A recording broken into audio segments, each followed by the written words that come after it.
बच्चों, आज हम आपके क्षितिज पुस्तक से काव्य खंड से कबीर की साखियाँ उनके पद पढ़ेंगे। उनके पद आप ध्यान से देखेंगे और सुनेंगे कि कबीर ने अपनी साखियों और पद में क्या बताया है। देखिए, कवि का पहला पद है साखियों से। साख्य मान सरोवर सुरभ जल हंसा खेली कराई मुक्ता फल मुक्ता चुगे अब उड़ी अनंत न जाई। तो इस पद्यांश के माध्यम से जो कबीरदास जी वो हमें बताना चाह रहे हैं कि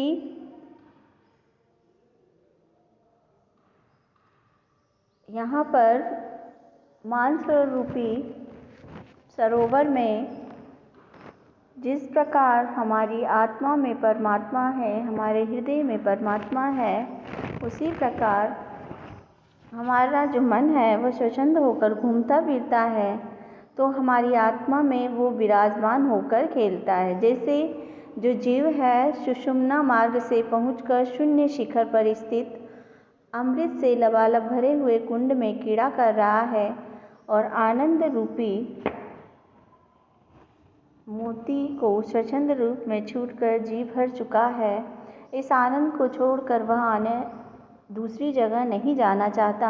कहने का अर्थ यह है कि जब आत्मा हमारी सांसारिक मोह माया से छूटकर परमात्मा के ध्यान में लीन हो जाती है, तब मनुष्य को उस आनंद के अलावा अन्य किसी वस्तु की इच्छा नहीं रहती। तो यहाँ पर यही अर्थ दिया गया है कि मुक्ता फल मुक्ता चुगे। मुक्ता फल से क्या है?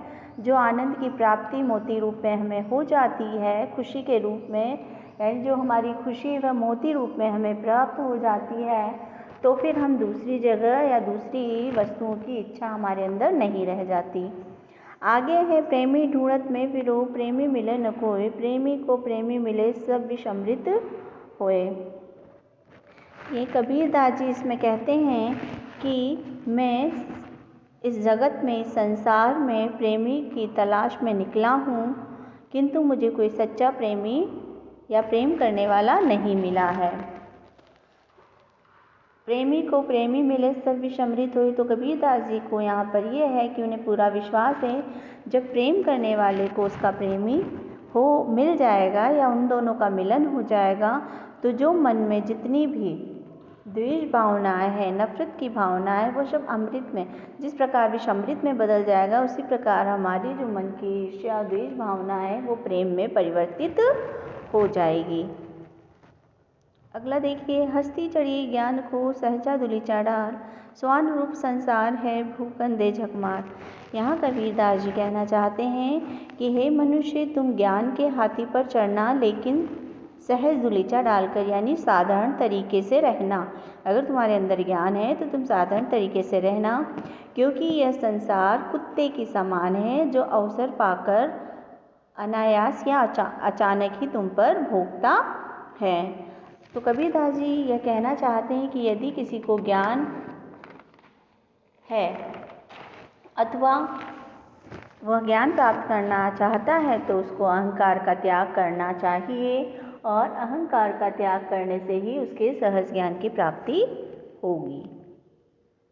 सहज दुलीचा डाल मतलब सहज एक कंबल के लिए होता है वैसे दुलीचा, लेकिन बेटा साधारण तौर पर उसको अपना व्यवहार रखना चाहिए। यहाँ स्वान कुत्ते को कहा गया है, तो कुत्ता कौन है? संसार को कुत्ते के रूप में बताया गया है, जो भूखंदे झकमार, वो अगर कोई सीधा व्यक्ति भी निकल जाए तो उसकी कुत्ते की प्रवृत्ति होती है, वो भोगता ही भोगता है।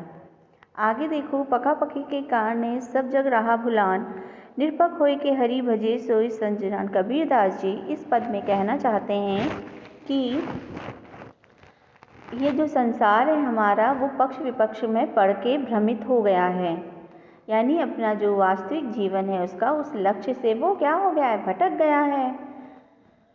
और कबीर यही कहते हैं कि भ्रम की स्थिति में जो किसी का पक्ष न लेकर, किसी की बात में ना आकर निष्पक्ष भाव से ईश्वर को भजता है या ईश्वर का भजन करता है, उसी ईश्वर के पक्ष में रहता है। तो इस संसार में वो न केवल किसी के पक्ष में रहता है, न विपक्ष में, जिसे केवल परमात्मा का भजन है, वही व्यक्ति क्या है? सज्जन है, और वही व्यक्ति संत है। कौन से व्यक्ति को संत बताया? जो निरपक्ष भाव से ईश्वर को भजता है। आगे देखिए, हिंदू मुआ राम कहे मुसलमान खुदाई कहे कबीरा सो जीवता जो धोखे निकट न जाए। कबीरदास जी कहते हैं, हिंदू कहते हैं राम राम और मुसलमान कहते हैं खुदा खुदा। हिंदू लोग जो कहते हैं वो राम राम को रटते हैं, मुसलमान खुदा को रटते हैं।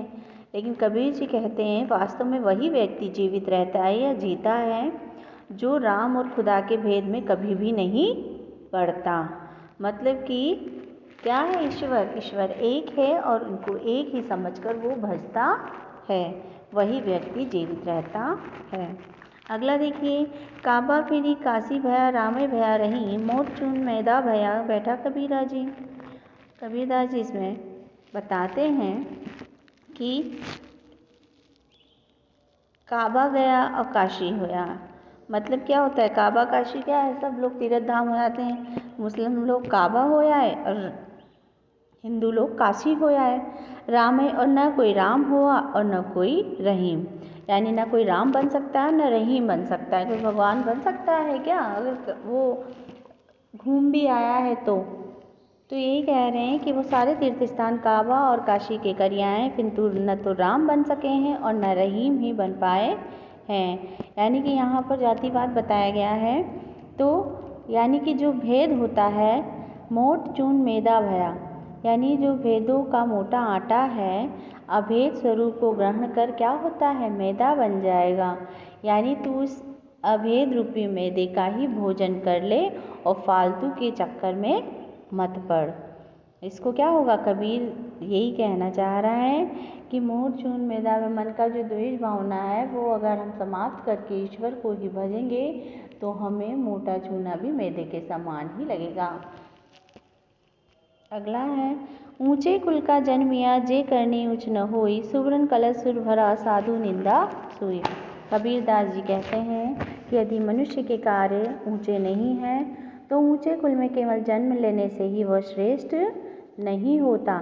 जैसे क्या, सुवर्ण कलश सुर भरा, सोने के कलश में क्या शराब भर देंगे, मदिरा रख देंगे तो क्या होगा, उसकी निंदा नहीं करेंगे कोई, उसकी निंदा सब करेंगे। अगर सोने के कलश में शराब को मदिरा को भर दिया जाए तो सब उसकी निंदा करेंगे। जैसे कुल की श्रेष्ठ का गर्व करने वाला यदि नीच दर्जे का हो जाए या नीच जाति में जन्म ले तो समाज उसकी निंदा करता ही करता है, क्योंकि फिर उसके कुल का कोई महत्व नहीं रह जाता।